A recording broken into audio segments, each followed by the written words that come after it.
Estamos grabando, muchachos. Bueno, repito todo, ¿no? Bueno, vamos entonces con los criterios de la clasificación de costos. Tengo que presentar.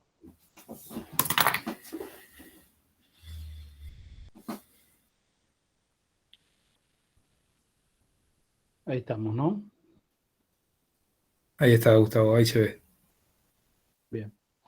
Estábamos hablando de, según algunos de los criterios, este es un criterio interesante porque según su función o según la funcionalidad que se aplica en la empresa, vamos a tener costos de producción, costos comerciales o de comercialización o de marketing, como quieran llamarle, claramente no identificados con el proceso productivo en sí, sino que pueden ser post-proceso o previos al proceso, por ejemplo, costos en investigación y desarrollo, que son tan activables como cualquier otro costo de producción, pero hay que diferenciarlos. Los costos que se provocan en la función de la administración, que generalmente la contabilidad se ocupa de llamarlos como gastos de administración, y los costos del financiamiento, que vamos a ver, según algunas lecturas que hay por allí dando vueltas, que algunos, esos costos financieros los tienen en cuenta en los procesos y otros no. La contabilidad en algunos casos los tiene en cuenta y otras veces no, solamente como un gasto de financiamiento. Nosotros decimos que en todo proceso productivo estamos inmovilizando algún tipo de capital financiero, como el costo, sería un costo de oportunidad, inmovilizamos determinado capital para realizar este proceso de transformación en pos de un objetivo. Estamos sacrificando eso o inmovilizando parte de ese dinero, parte de ese efectivo, para el logro de un objetivo y podría haber sido para otro. Eso se llama costo de oportunidad o interés del capital, del rendimiento mínimo esperado por los propietarios, que podrían perfectamente ser parte de un proceso de producción y un proceso de consumo de costo. A veces, profundizo un cachito acá en lo financiero, a veces cuando el capital que estamos invirtiendo en esta empresa es ajeno, o sea que nos lo prestan, es más fácil determinar cuál es ese sacrificio o ese consumo de cuestiones financieras, porque hay una tasa externa y explícita.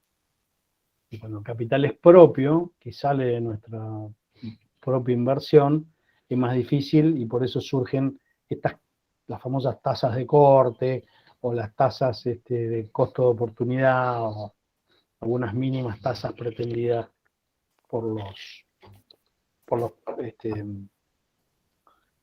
propietarios. Entonces, costo financiero, ¿es costo? Sí. Ni hablar si el proceso es a largo plazo. Un comentario, Gusi. En Sí. realidad, cuando vemos, porque generalmente este tema lo vemos en la bibliografía como una abstracción, y en realidad lo que estamos haciendo acá con cada uno de los criterios que vamos a estar repasando, es agrupar todos esos factores que nosotros vamos identificando, que consideramos necesarios, como decía Gusi, según un determinado criterio, pero ese criterio responde al objetivo que tenemos para tomar, para su utilización. Entonces, en realidad, vamos a ver que algunas clasificaciones son más o menos importantes según el objetivo, la técnica que nosotros apliquemos, la herramienta que vayamos a desarrollar. Entonces, puede haber, las posibilidades de clasificar son infinitas, porque depende de la técnica que cada uno desarrolle o decida aplicar, y algunas van a ser más o menos importantes.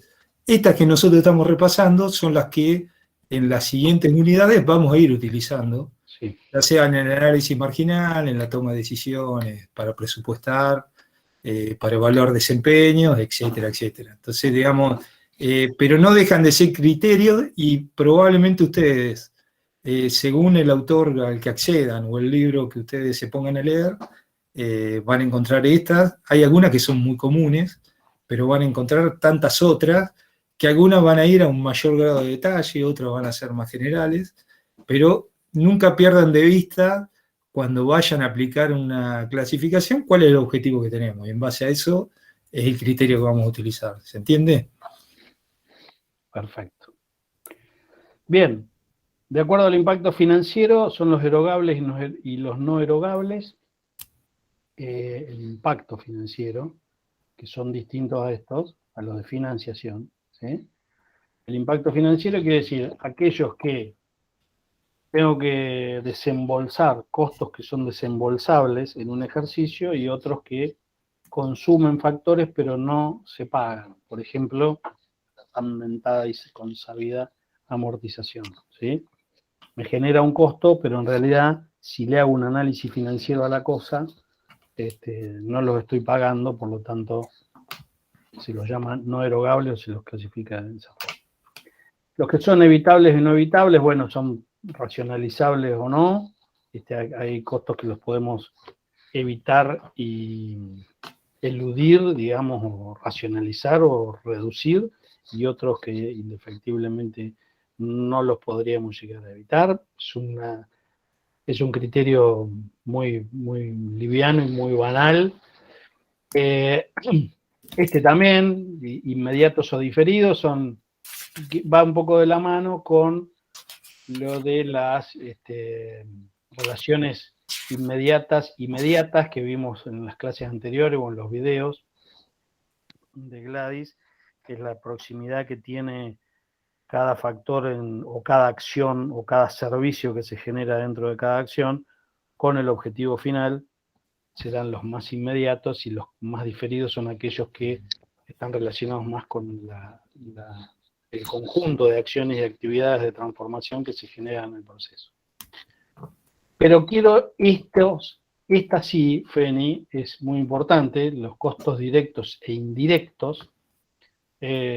Decimos que estos costos directos son aquellos que tienen, como les mencionamos anteriormente, una relación evidente, clara e inequívoca, esas tres palabras son claves, con el objetivo de costo, con el bien producido o con aquel servicio que estamos prestando. Mientras que estos indirectos no tienen una relación evidente, clara e inequívoca.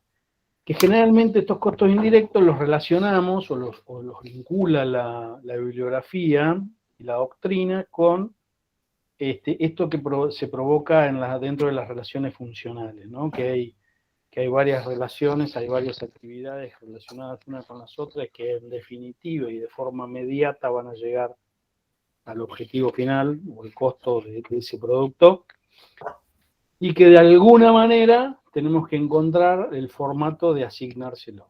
Los costos indirectos se inventa, entre comillas, dice Cartier, inventemos la forma de apropiar costos a el objetivo final. Los costos directos, como tienen una relación evidente, clara e inequívoca, generan una relación causal con el objeto, y los indirectos una relación funcional. Hay formas de distribuirlos, ya vamos a hablar de ello cuando lleguemos a los otros costos, o uno de los tres elementos del costo, que son los costos indirectos de fabricación u otros costos. Ahora, en realidad, permíteme, Guzzi, ningún factor por sí mismo es directo o indirecto por naturaleza. Por eso es clave lo que menciona Guzzi, que es su vinculación con el objeto de costo. Sí, yo tengo que saber de qué quiero determinar el costo, en función de qué quiero acumular, para ver cuál es el comportamiento. Y a su vez, el tipo de proceso productivo. Sí. Yo le pregunto, si nosotros tenemos una empresa que producimos es monoproductora, o sea, hacemos un solo producto, lo único que nos dedicamos es a hacer sillas, ¿puede ser que existan costos indirectos dentro de los factores que yo identifico?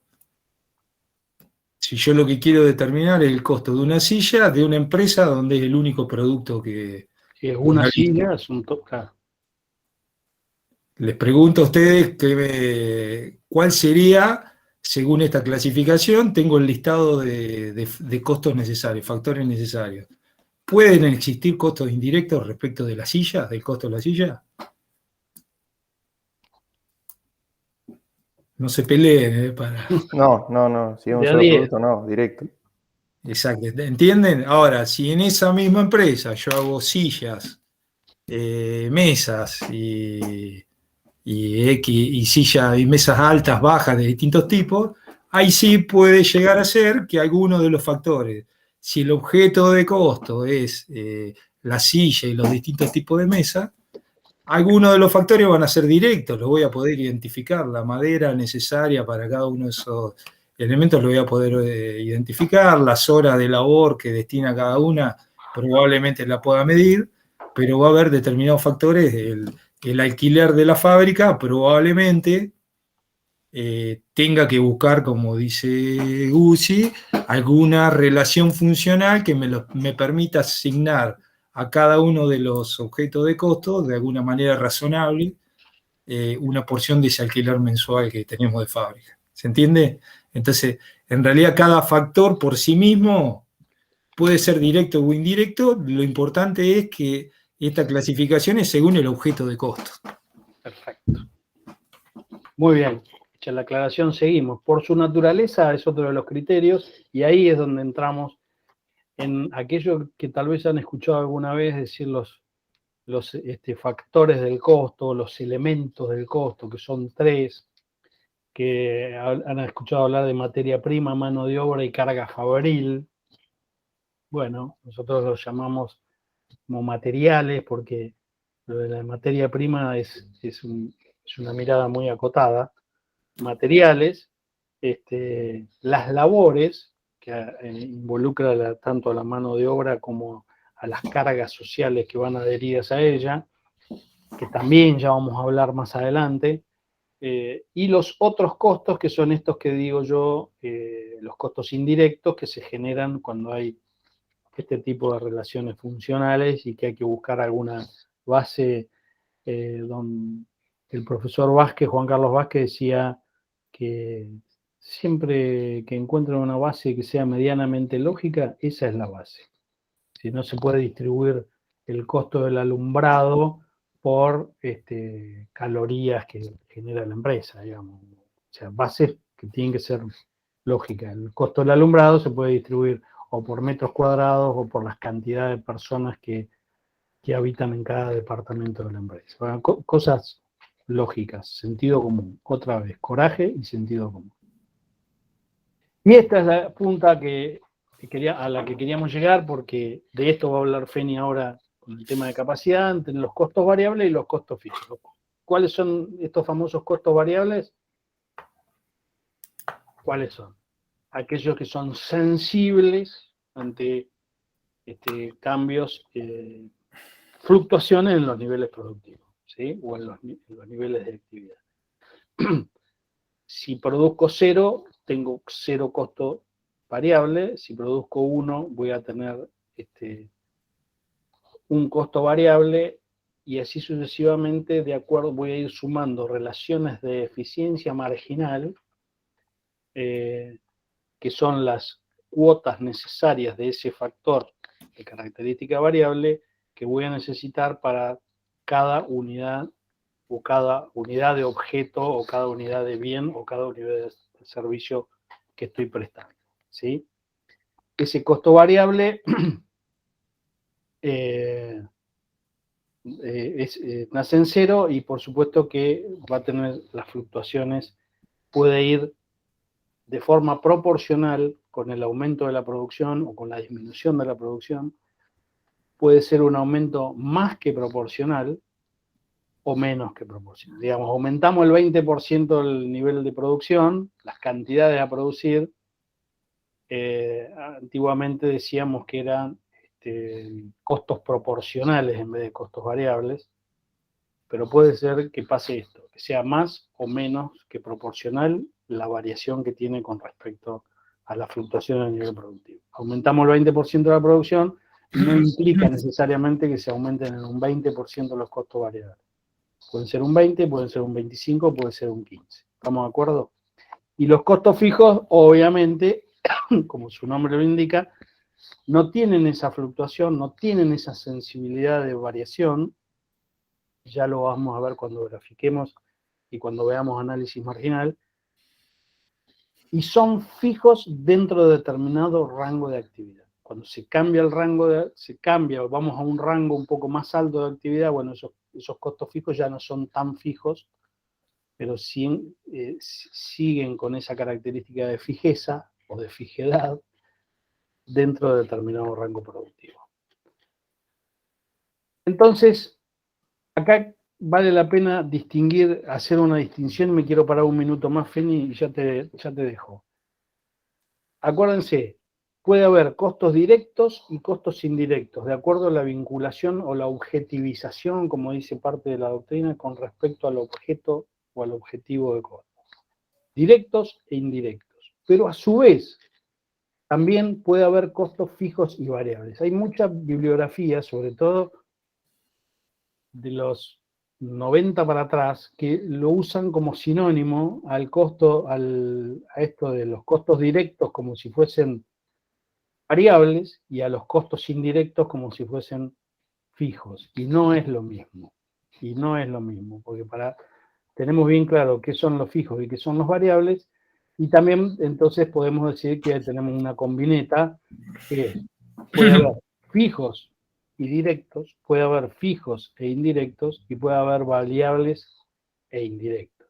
Aunque haya algunos autores, que no importa, de Rocky, un brasilero, y otro Orstein, que dicen que los fijos directos no existen, y de Rocky dice que los variables indirectos no existen. De todas maneras, quiero que se queden con esta idea, la combinada, que tengan claro qué son los fijos, qué son los variables, ¿sí? Cómo identificarlos, y que a su vez hay directos e indirectos. Y esta combinación de las cuatro. Este era un pantallazo muy rápido que queríamos dar para... no sé para qué la queríamos dar, Feni, pero para algo la queríamos dar. Muchos de estos criterios los vamos a empezar a utilizar, y en especial ahora cuando hablemos de capacidad, esta clasificación de fijos y variables pasa a ser importante. Tal cual. Esperen que... ¿Podés compartir? Sí. Sí. Ustedes tienen, vamos a repasar muy rápido por una cuestión de tiempo y para que se haga más llevadero, pero ustedes tienen, este material es el que ustedes tienen disponible, el que tienen en Unicen virtual. Uh-huh. Hasta acá, parte de todo esto que observamos acá, que esta es la gráfica que ya la saben de memoria, que la conocen, que es la gráfica del proceso productivo, donde tenemos los principales componentes, que son los recursos, los objetivos o resultados, y todo este proceso de transformación, que son distintas acciones que se realizan sobre los recursos para obtener estos resultados. No vamos a profundizar. Este proceso de transformación es particular de cada empresa. No existen dos empresas que, por más que se dediquen al mismo rubro, que sean coincidentes el proceso. Y principalmente entre muchos condicionantes que tienen, uno de ellos es la tecnología que se aplica. Según la tecnología, condiciona este proceso de transformación, que va a tener mayor o menor complejidad, y que esto nosotros es un poco el mapeo que hacemos sobre lo que venimos trabajando.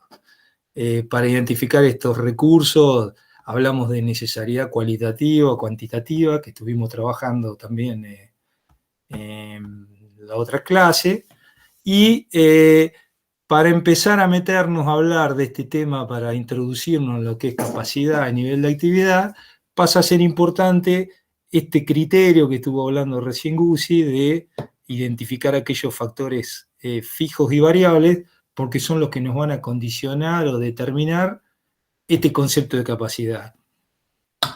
Primera cuestión que me interesa plantear: ¿qué entienden ustedes, algunos de ustedes, qué entiende por capacidad? Porque en realidad es un concepto que habitualmente lo utilizamos y por fuera de costo. En la vida cotidiana siempre hablamos de capacidad de algo. ¿Qué entienden por capacidad? Podría ser como el límite de recursos o el máximo de recursos que tiene la empresa para poder producir determinado producto o servicio. Perfecto, perfecto. A ver, ¿alguien más? ¿Están de acuerdo? Yo no los estoy viendo ustedes, pero Perfecto el comentario. ¿Algún otro No, comentario? se puede adherir muy bien a la definición que dio Victoria. Bien, perfecto y está bien rumbeado. En realidad, este concepto de capacidad es aptitud o potencialidad máxima que tiene un determinado ente para producir. En realidad, y es un condicionante importante porque es lo que me marca los límites de lo que yo puedo planificar o efectivamente llevar a cabo en ese proceso productivo. Entonces, la capacidad está expresada como esa aptitud máxima en espacio y en tiempo. Más que esa capacidad que yo tengo instalado, no hay forma de producir. ¿Y qué es lo que me determina? Que ahora vamos a verlo con mayor detalle. Es lo que yo tengo, la capacidad instalada, que muchas veces se habla, son los equipos, son los inmuebles, el espacio físico en el cual se desempeña la actividad, que es lo que generalmente yo determino en forma anticipada a iniciar el proceso productivo. Es lo que se trata, que ahora vamos a ver más adelante, de una decisión de inversión. O sea, yo cuando empiezo una determinada actividad o agrego una unidad de negocio en una empresa que ya está en marcha, una de las principales decisiones que tengo que tomar es respecto a esta capacidad. ¿Cuál va a ser la inversión que yo voy a realizar para comenzar a realizar este proceso productivo? Y esta decisión de inversión es lo que me condiciona después la utilización del resto de los factores. Por eso Y sería estratégica, una decisión estratégica. Exactamente. ¿Y por qué es estratégico? Porque una mala decisión respecto a la capacidad invertida, probablemente donde yo tome noción de esto, va a ser difícil revertirla, o revertirla me va a requerir de un determinado tiempo, que se traduce en pérdida de producción, en pérdida de mercado, en pérdida de recursos financieros. Entonces, muchas veces, es más común de lo que nos imaginamos, se toma a la ligera, se planifican ventas, se planifican niveles de actividades, se arman presupuestos sin tomar en cuenta la capacidad, y cuando llegamos a la realidad nos chocamos con determinados problemas. Un tema que van a leer ustedes en el material, tienen material de Osorio de esto que está muy claro y es de muy fácil lectura. Esta capacidad se puede medir para el conjunto de proceso productivo, para la totalidad de la empresa, el proceso que estamos analizando, o si nosotros podemos subdividir ese proceso, se puede también medir la capacidad en cada uno de esos subprocesos que lo componen.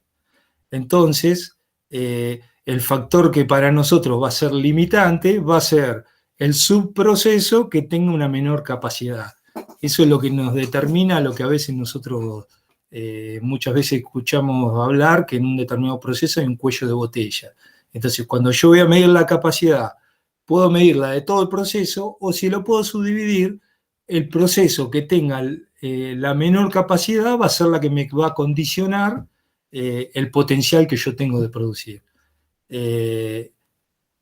Ya dijimos que lo determina la disponibilidad de mis activos fijos, que vamos a ver que son los activos fijos de estructura, y a su vez el tiempo disponible y la eficiencia con la que yo opere esos activos.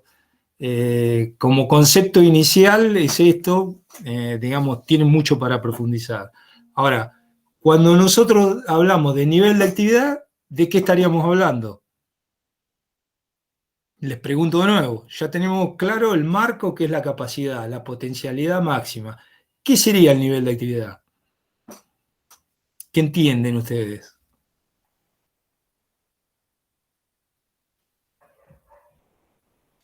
Y sería como el uso de la capacidad que hay. Perfecto, perfecto. El nivel de actividad es ese uso de la capacidad que en realidad nosotros dijimos, la capacidad es ex ante, digamos, antes de iniciar el proceso productivo, yo tengo que tener decisiones de capacidad. Tengo que tomar decisiones de inversión en activos fijos que me van a condicionar el proceso.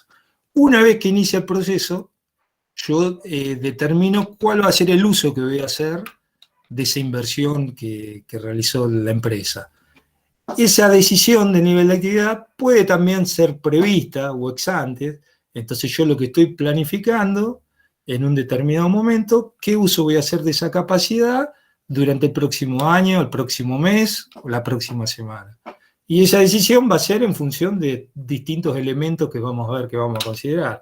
Algunos que son internos, que puede ser la disponibilidad de la labor de los operarios, la disponibilidad de las materias primas, la disponibilidad de la planta para ser operada en condiciones óptimas, o puede estar condicionada por cuestiones externas. ¿Cuáles son las cuestiones externas? Básicamente la demanda del mercado.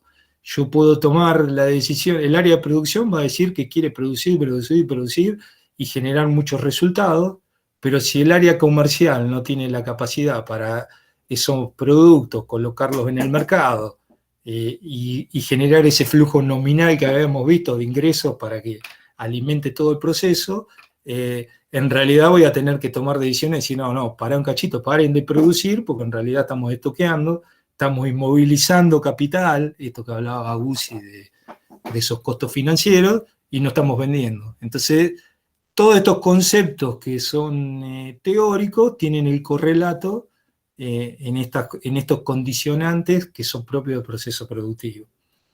Pero también ese nivel de actividad, como vamos a ver, lo podemos determinar ex post. Entonces, en un determinado momento yo puedo medir con una determinada unidad de medida que nosotros definamos cuál fue el uso efectivo de esa capacidad. O sea, transcurrido un periodo de costo, que puede ser una semana, que puede ser un mes, que puede ser X periodo, yo puedo determinar claramente desde el 100% de la capacidad cuál es ese uso que hice, cuál fue el nivel de actividad real. Entonces, ahora pues lo vamos a ver gráficamente, nosotros tenemos un valor máximo que es esa capacidad, ese potencial total que yo tengo de producir, un nivel intermedio que es ese nivel de actividad previsto, y un nivel que puede ser menor o mayor, que es el nivel de actividad real.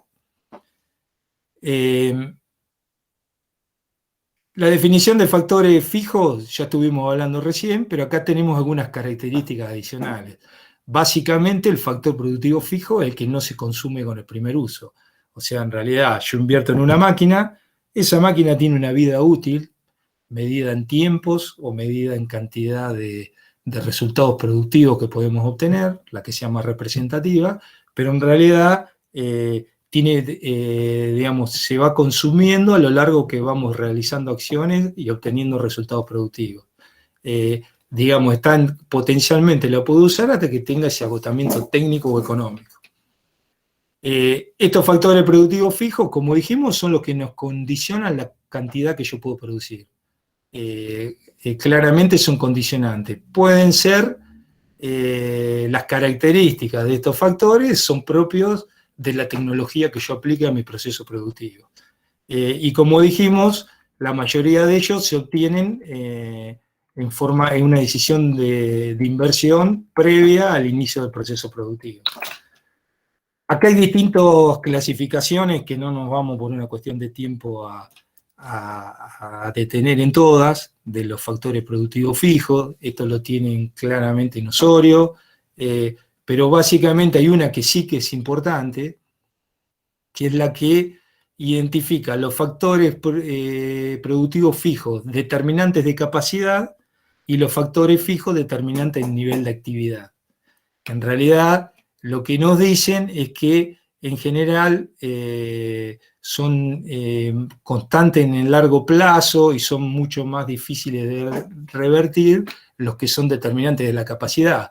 ¿Qué sería un factor fijo determinante de la capacidad? La inversión en el inmueble o el inmueble que nosotros alquilamos, la inversión en equipamientos, básicamente, donde en realidad yo tomo esta decisión antes de iniciar el proceso productivo y es muy difícil de revertir.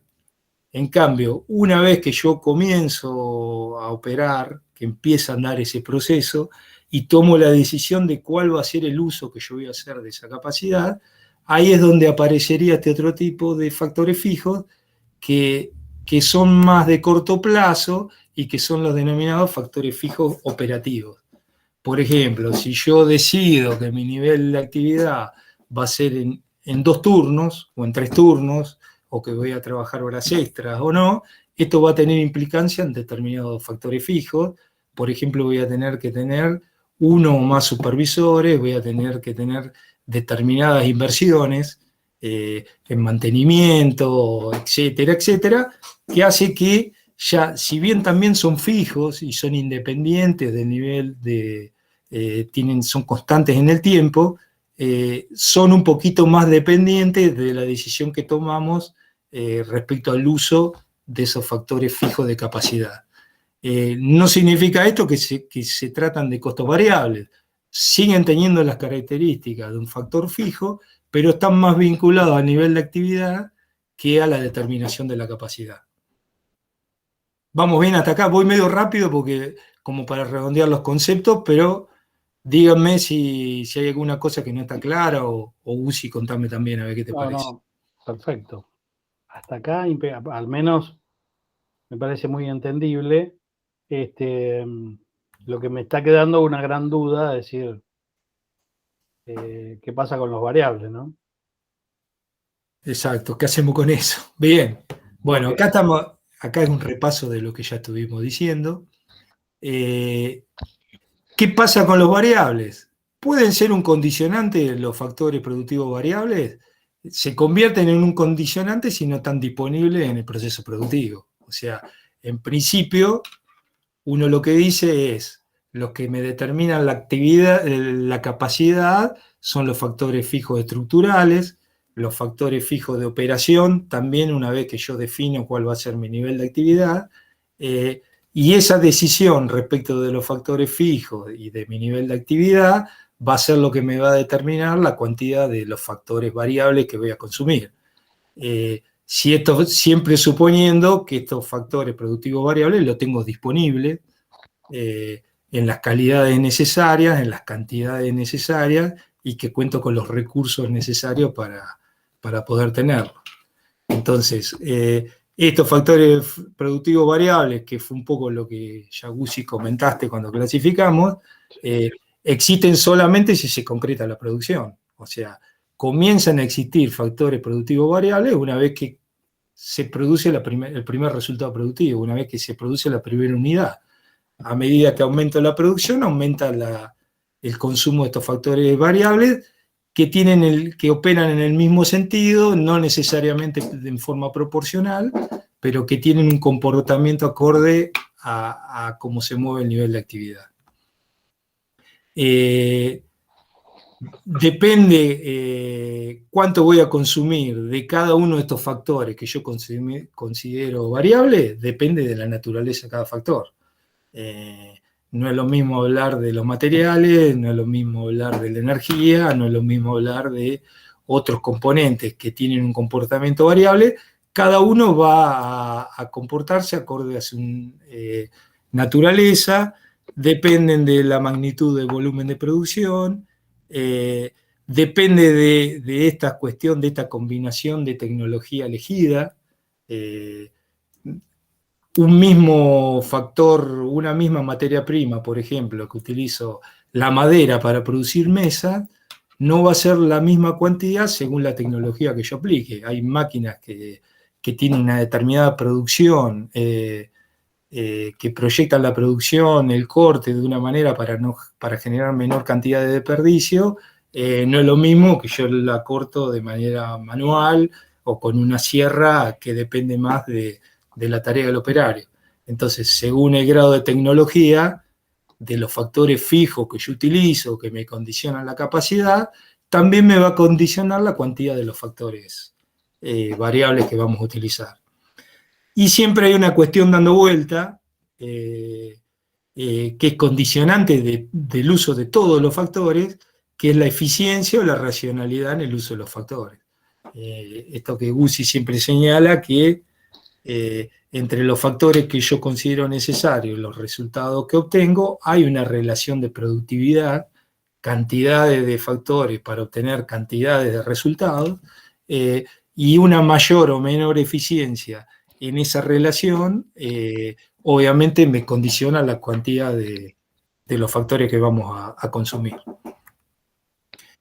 Bueno, O sea, se va complejizando y es como que estamos teniendo variables de doble entrada, ¿no? Tener esa exacto. capacidad con factores fijos estructurales que nos limitan pero que a su vez nos dan la potencialidad de lo que podríamos llegar a ser, aunque después de esa potencialidad, después hablamos, ¿no? Con algunas empresas de servicios tengo algo para decir, pero bueno, ya lo hemos dicho. Pero a su vez es como que hablamos de capacidad y hablamos de factores fijos, pero obviamente si no metemos esos factores variables dentro de ese proceso o dentro de ese uso de la capacidad, no vamos a llegar nunca al producto final. Exactamente. Vamos al ejemplo concreto de lo que vivimos este último año de pandemia. Ahí tenemos el ejemplo claro de capacidad y nivel de actividad. Cuando nosotros hablamos, pasó a ser crítico, cuando nosotros hablamos de cómo atender a las personas contagiadas de COVID, pasó a ser un elemento crítico las unidades de terapia intensiva, la cantidad de respiradores disponibles, la cantidad de camas que teníamos en cada centro asistencial. Fíjense que cuando hablamos de eso, en realidad estamos hablando de la capacidad disponible y en realidad lo que veíamos que el nivel de uso de esa capacidad, el nivel de actividad se iba acercando en los momentos más críticos, se iba acercando esa capacidad. Entonces la decisión que tenían que tomar los gobiernos nacionales, provinciales o locales, más allá del color o de lo acertado o desacertado de las decisiones, tenía que ver en cómo poder en el corto plazo ampliar esa capacidad porque había una sobredemanda que no era lo normal, producto de la pandemia, y ese nivel de actividad estaba llegando al techo. Por encima de ese techo no se podía operar y había que tomar decisiones, decir, bueno, ¿qué priorizamos? ¿Qué servicio prestamos? ¿Qué servicio no? Entonces, claramente ahí tenemos un ejemplo. Lo mismo nos pasó cuando empezamos a determinar, a diseñar cómo íbamos a hacer la vacunación. En realidad acá hubo una cuestión que por ahí el limitante estuvo por otro lado. Nosotros teníamos los lugares físicos para planificar la vacunación, teníamos los recursos humanos para aplicar las vacunas, lo que nos faltaba era la vacuna. Y en realidad la vacuna, si lo tenemos que analizar como factor, ¿qué comportamiento tendría la vacuna? ¿Un factor fijo o un factor variable? Variable. Bueno, en realidad, si aplico vacuna, consumo, si no aplico vacuna, no tengo consumo de factor. Si aplico 100 vacunas, necesito, ¿entienden? Tienen un comportamiento acorde al nivel de actividad. Entonces, en ese caso, fíjense que ahí tuvimos otra limitante. La limitante estaba por el lado de los factores variables. Entonces, es este complejo que plantea Guzzi, donde ¿qué es más importante? Es todo. Obviamente que los factores fijos de estructura, si yo tomo decisiones desacertadas en este punto, me va a condicionar todo el proceso, porque hay cuestiones que no las puedo revertir en el corto plazo. Pero si también tomo decisiones desacertadas en cuanto a los fijos de operación y no planifico tener disponible en cantidad y calidad estos factores variables, también voy a tener problemas en el proceso, ¿entienden?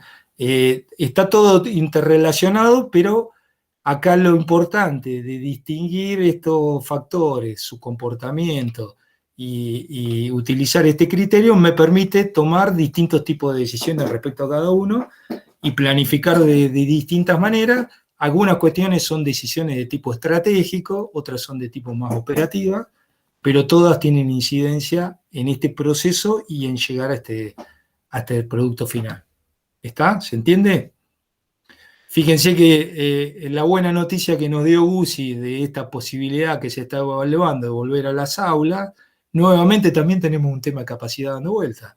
¿Cuál es la capacidad? Es que no, por una cuestión de reglamentaria, podemos estar determinada cantidad de docentes y alumnos en un mismo espacio físico. Bueno, en función de eso nos está condicionando el proceso productivo. Ahí, déjame meterles un bichito de la duda. Que este es un tema que le gusta a Guzzi, por eso me llamaba la atención que todavía no aparecía, pero bueno, bien, dale. No, digo, porque vos dijiste este tema, la capacidad sigue estando, o no, está limitada la capacidad. En realidad la capacidad sigue.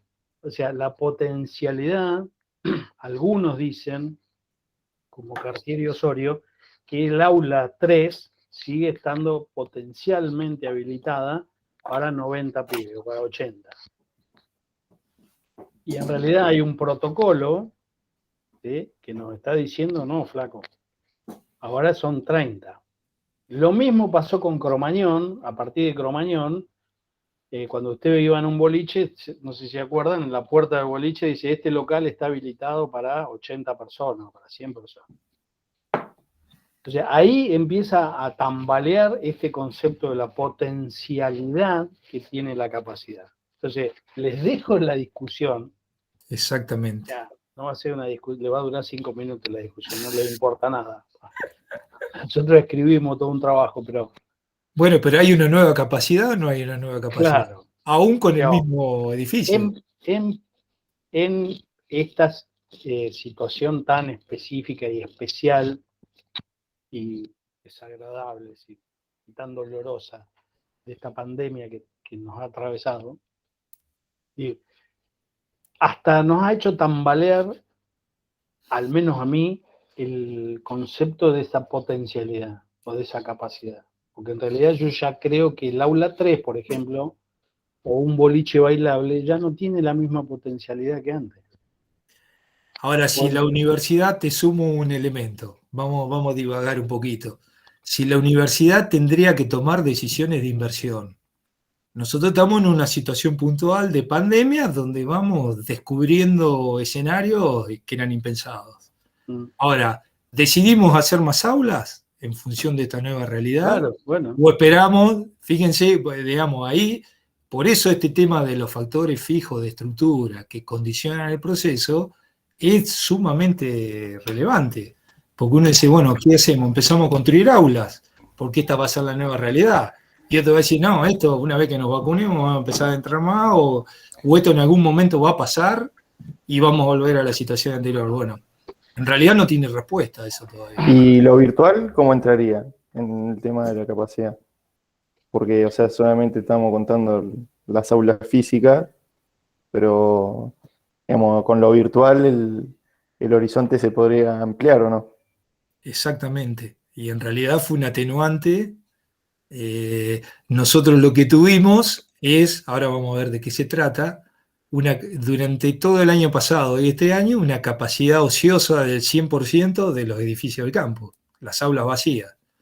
Pero ¿se frenó el proceso productivo? Y no, porque encontramos una nueva capacidad que es virtual, que es lo que vos estás planteando, donde con determinadas características, mejores o peores, le fuimos buscando la mejor manera, el proceso productivo siguió adelante, digamos, en el caso específico de la educación, se siguieron dando las clases, se siguieron tomando exámenes. el proceso siguió, pero no se usó la capacidad instalada. Exactamente. Se Usaron utilizó una parte, se usó la tecnológica, si quieren, que ni siquiera es propia de la...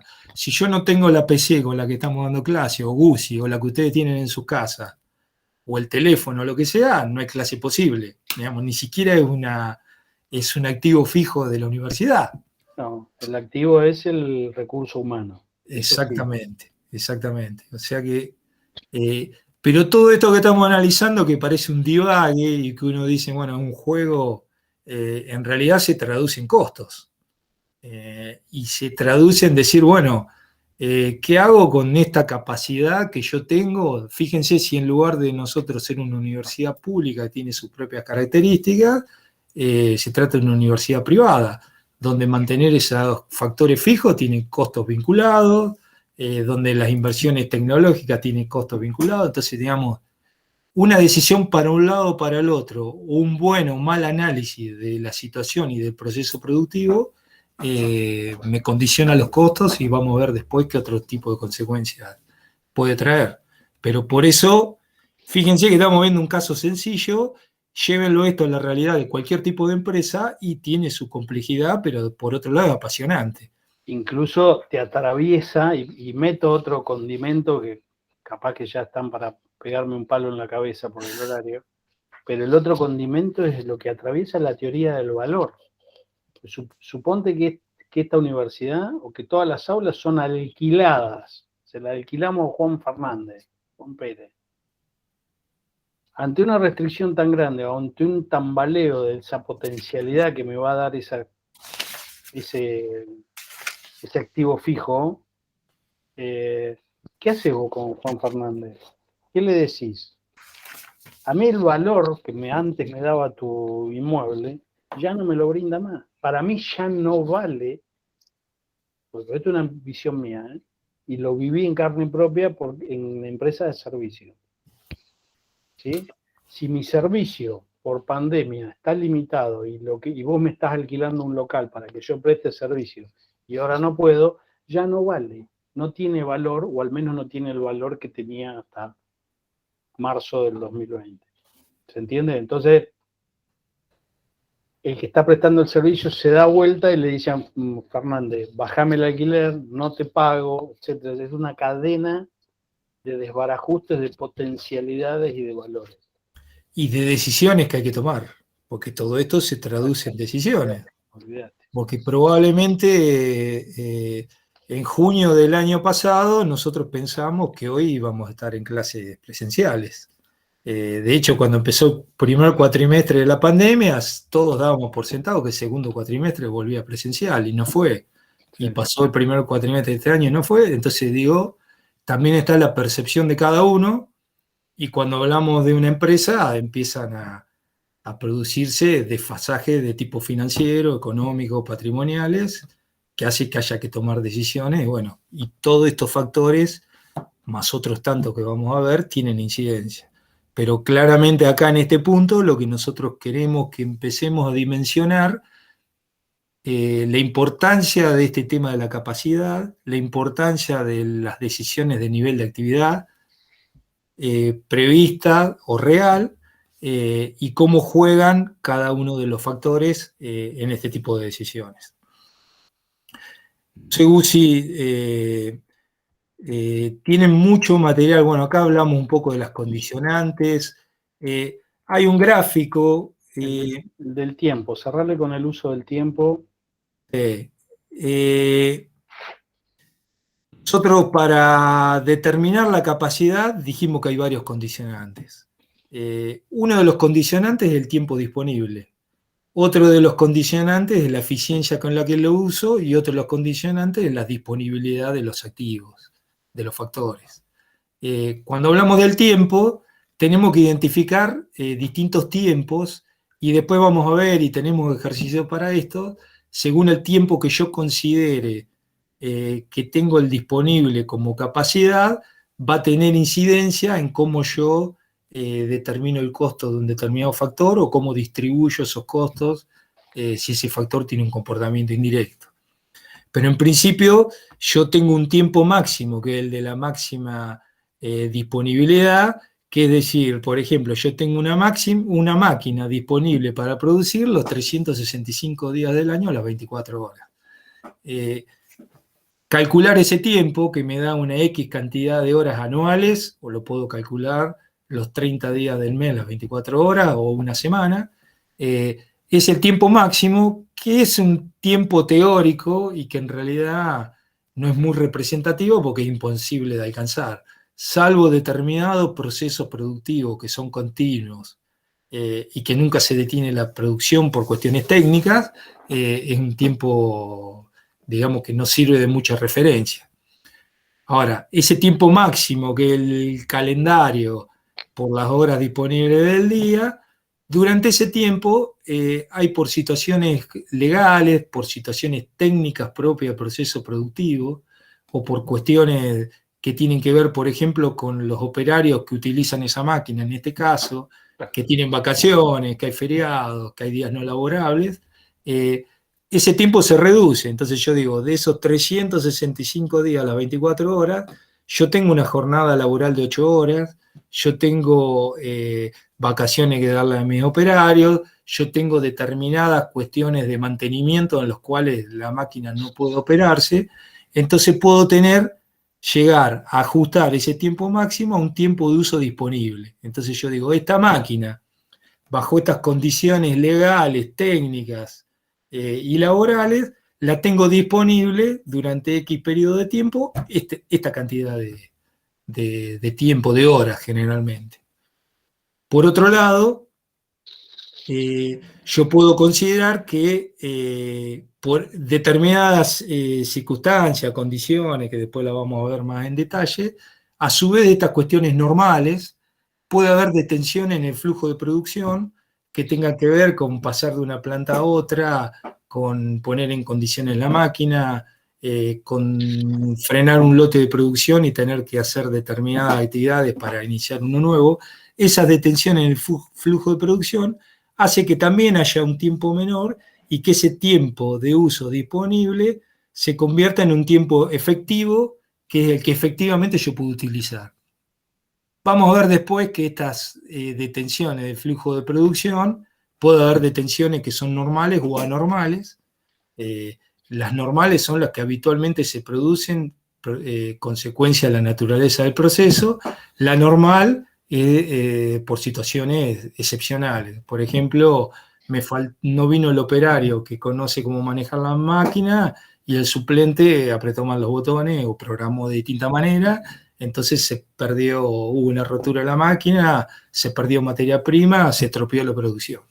Entonces, digamos, estas detenciones, si son normales o anormales, tienen impacto en el costo, pero a su vez tiene impacto en el tiempo que efectivamente yo puedo utilizar esa capacidad. Que además, en el medio de todo esto están las decisiones, como vimos, del nivel de actividad que yo quiero utilizar, condicionada por cuestiones internas o externas, lo que ya estuvimos conversando. Y este tiempo efectivo, no necesariamente, y esto también estamos hablando muy genérico, pero depende de cada proceso productivo, no necesariamente es tiempo efectivo que se aplica al proceso de transformación. ¿Por qué? Porque nuevamente, según las características del activo fijo que se trate, yo tengo un determinado tiempo para prepararlo, para que ese equipo esté en condiciones de operar. Tengo tiempos complementarios que son de mantenimiento, de limpieza, de que una vez que se finalizó, prepararlo para que nuevamente esté en condiciones de operar, y tiempos de transformación específicos. Todas estas cuestiones que le estoy diciendo de manera acelerada, que lo tienen bien en los videos y en el material disponible, son cuestiones que nosotros la tenemos que tener muy clara, que la tenemos que medir para determinar cuál es la capacidad que tengo disponible para mi proceso productivo. Son cuestiones que tenemos que tomar en cuenta para decidir cuál va a ser mi nivel de actividad, y básicamente van a tener impacto en la determinación del costo de cada uno de los factores. Acá tienen un pequeño ejemplo, bueno, lo tienen disponible, pero creo, no sé qué te parece, Guzzi, pero me parece que... No, ya está, con esto está, y era un pantallazo de capacidad para que no les quede colgado, digamos, desconectado de todo lo que hemos venido hablando de esta gran teoría. Recuerden que esto es parte de ese tercer piso, de ese escalón en el que poníamos a la teoría. Esta teoría, puede haber otras que relacionan con el costo, como bien dice Cartier, que le da anclaje a las técnicas que ustedes van a necesitar usar para solucionarle los problemas a las empresas que están en contacto con la realidad y en los mercados, ¿no? Primer piso, la realidad y las empresas con sus problemas, técnicas para solucionarle ese problema, y ustedes van a inventar las técnicas. Algunas se las vamos a tirar nosotros, pocas que sabemos o que nos acordamos, y otras las van a poder inventar ustedes siempre y cuando haya una gran teoría de la cual se cuelgan. Ahí adentro también tiene que estar fijo este tema, este gran concepto de la capacidad, las potencialidades, las limitantes, los condicionantes, etcétera, etcétera. Capítulo 1, 2 y 3 de Osorio es muy claro. Y un tema que no quedó boyando ahí, el no uso de esa capacidad, o cuando se decide el uso, el grado de uso, que es el nivel de actividad, por contraprestación, aparece algo que llamamos ociosidad, ¿sí? La ociosidad puede ser,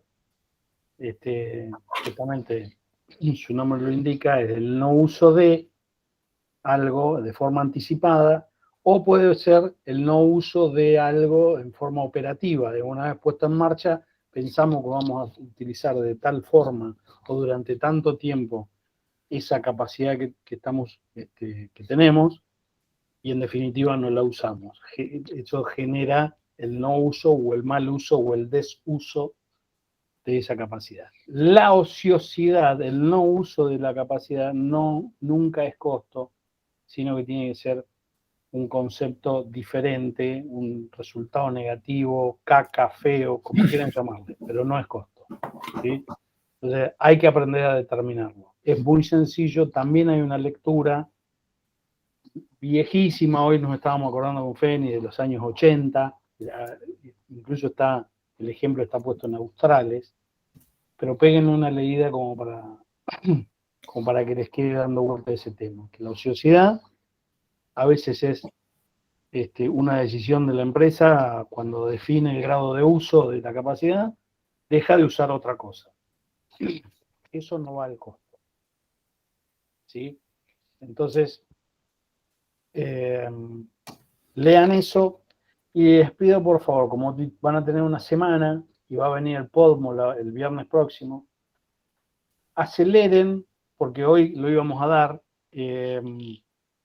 Hay un video de modelos de costeo, que es el formato con el cual vamos a empezar a acumular los costos. Hay un video, creo que es mío, no me acuerdo si es de Gladys. Es tuyo, es tuyo. Es mío, entonces está genial. Fíjense que avanzó con, creo que son dos, modelo 1, modelo 2, con un pequeño ejemplito. Quiero que lo vean y lo cerramos la próxima clase en 10 minutos, porque nos tiene que quedar bien cerrado este tema de los modelos con los cuales podemos construir esos costos a los cuales vamos a enfrentar a los ingresos y así determinar las utilidades de la empresa. Pero vamos a ver que los modelos que usan un costeo o un modelo se meten bajo el paraguas de la variabilidad y de la normalización. No sé si se acuerdan lo que vimos en la otra clase, que algunos son reales o históricos que surgen después del proceso productivo y otros son a priori, son ex ante, y eso que determinamos ex ante lo teníamos que medir con lo que realmente pasó, y ahí es donde surgen cosas. Nos aparecen los desvíos, los excedentes, las variaciones, como quieran llamarlo. Esas variaciones o esos desvíos los vamos a aprender a justificar más adelante, cuando veamos unas técnicas especiales de normalización. Por ahora no, pero queremos que sepan que de esos 4 modelos que surgen, o esa combinación, esos 4 que surgen por combinación de modelos de costo, ¿qué va al costo y qué no? ¿Qué modelo mete los fijos y variables, reales y normales? ¿Sí? Entonces, ese primer pantallazo, mírenlo y está muy claro en los videos. Después vemos un ejercicio que hay ahí muy sencillito, pero no dejen de leerlo. Entonces tienen bastante para marcarse. Cerrar capacidad, darle una cerrada general a la teoría del costo, que si no la quieren leer lo van a tener a Podmo durante 45 minutos, media hora, que les va a hacer un buen cierre. Capacidad, clasificación y modelos. Y otra más, nos van a traer una redacción para la próxima clase. No, con eso ya está suficiente. Y el que tenga ganas, tiempo y coraje, meterse con los trabajos prácticos. ¿Estamos de acuerdo? Y consultas. Manden consulta, lean lo que no se entiende. No sé si lo que hablamos hoy quedó claro, si de hoy les queda alguna duda, algo que quieran plantear, pero si no, a medida que se vayan a meter leyendo, que vayan viendo la bibliografía o los videos, manden consulta porque nos sirve a nosotros. Nos sirve para ver dónde están parados también. No se olviden que, claro, el 29 tenemos la primera evaluación. Así que a zarandearse, muchachos. No es una materia difícil, es una materia larga y como siempre les decimos, es la más importante de la carrera. Así que ¿Algún comentario? ¿Dudas? ¿Están dormidos? Por ahora todo claro. Bien, Víctor. No, de mi parte tampoco, profes. Bueno, Bien. Bueno. el gracias, resto todo bien. chicos. Gracias por la atención. Tomamos 1 hora 25, pero les pasamos varias noticias que llevaron un buen pedazo de la... escúchenme. No salgan como locos sin sombrero a gritar, che, volvemos, porque es una prueba piloto y una posibilidad que me tiraron. Puede que salga, puede que no, pero para que salga, yo quisiera tener todos los datos de antemano. ¿Estamos de acuerdo, Mati? Sí, perfecto. No perfecto. publiquen, no hagan alboroto, mantengámoslo con expectativa positiva, digamos. Yo creo que lo vamos a lograr, pero vamos de a poquito, ¿sí? Perfecto. Para no frustrar. Bueno, un gran abrazo, participen de las elecciones, fin de semana, que anden bien, que deje de llover y nos vemos el próximo viernes. Bueno, chicos, gracias. Saludos. Gracias, profe. Nos Hasta vemos. luego. Buen viaje a los que viajan. Completa la clase. Gracias. Dejo de grabar.